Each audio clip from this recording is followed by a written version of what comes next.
Do the meatballs need eggs? That's the question we'll try to answer in this video. Within the last year, I've posted several videos on ground meat dishes which traditionally use eggs, but I don't. And many of you have asked why I don't use eggs. The short answer is that my recipe has evolved this way completely by accident. One day I had some leftover filling from pelmeni, which I turned into Eastern European cutlets simply by adding some breadcrumbs. It was so little meat that I wasn't sure how much egg to add to it. Normally it's about 1 egg per pound, but what I had was not even close to a pound, and trying to figure out fractions of an egg seemed like an overkill, so I skipped the egg. And guess what? Nothing terrible happened. These were the most phenomenally juicy and tender cutlets. Oh, by the way, in Eastern Europe, the word cutlet is usually used to refer to a ground meat dish. Just like meatballs, but flat, breaded, and pan-fried. I realize that in most English-speaking countries, the word cutlet usually refers to a solid muscle dish, so I just wanted to clarify so that I don't confuse anyone. Anyway, back to the ground meat mixtures. Since my cutlets turned out so well without eggs, I didn't bother to include them when I started developing a more formal recipe for my ground meat mixture. But your questions are totally valid.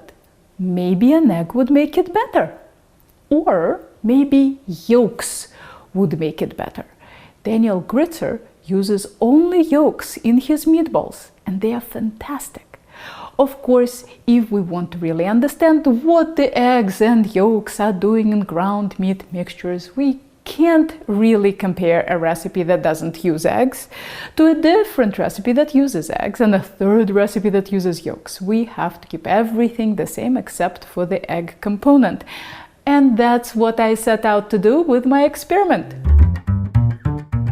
Having my recipe written in percentages was very handy for this project. I didn't need to make a full batch for every test.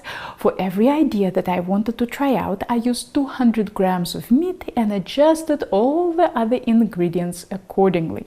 I made 5 meatball mixtures. The control mixture was my usual recipe without eggs. I called this mixture A. B was the same as the control plus 10% of egg. That's like adding 1 egg for 500 grams of meat, which is a typical amount of egg in meatball recipes. C was the same as the control plus 10% of yolks. That's about 2.5 yolks per pound of meat, which is similar to what Daniel Gritzer uses. Of course, these two tests might not be completely fair. Adding eggs adds moisture, and I was concerned that my meatballs would become too wet. It's possible that the recipes formulated to use eggs use less of the other fillers like bread, milk, and onions. So I set up 2 more tests. For batches D and E, I reduced all my filler ingredients by 10% to compensate for adding the eggs and yolks. D was made with 10% eggs and E was made with 10% yolks. I seared the meatballs, put them in the sauce, and baked until they got to 160 Fahrenheit, which took about 20 minutes at 300 degrees. Okay, let's taste them. These are all tender and juicy. Samples B and C are slightly softer than the control. That's the ones with additional eggs and yolks without any reduction in the other filler ingredients. The one with the yolks is just a tiny bit more unctuous and rich tasting than the one with whole eggs, but I am trying very hard to find some difference. Samples D and E seem very similar to the control. That's the ones with the addition of eggs and yolks, but a reduction in the other filler ingredients. To tell you the truth, I don't know if I'd notice the difference between any of these samples unless I was tasting them side by side. I'd be happy with any of these meatballs. This makes me think that it's not the egg that makes the most difference, but the overall amount of filler ingredients. Of course, the cooking time affects the tenderness of the meatballs too.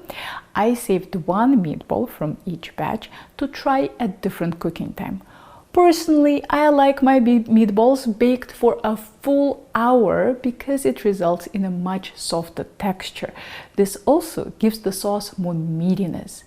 I'm wondering if the presence of the eggs would make more or less of a difference with this longer cooking time. Here they are. Let's taste them.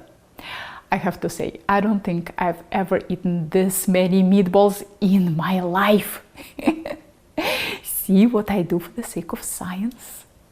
Okay, so for the long-cooked meatballs, it seems to make even less of a difference. These meatballs are all much softer than the quick cooking ones, and the difference between the batches is not noticeable even when tasting them side by side.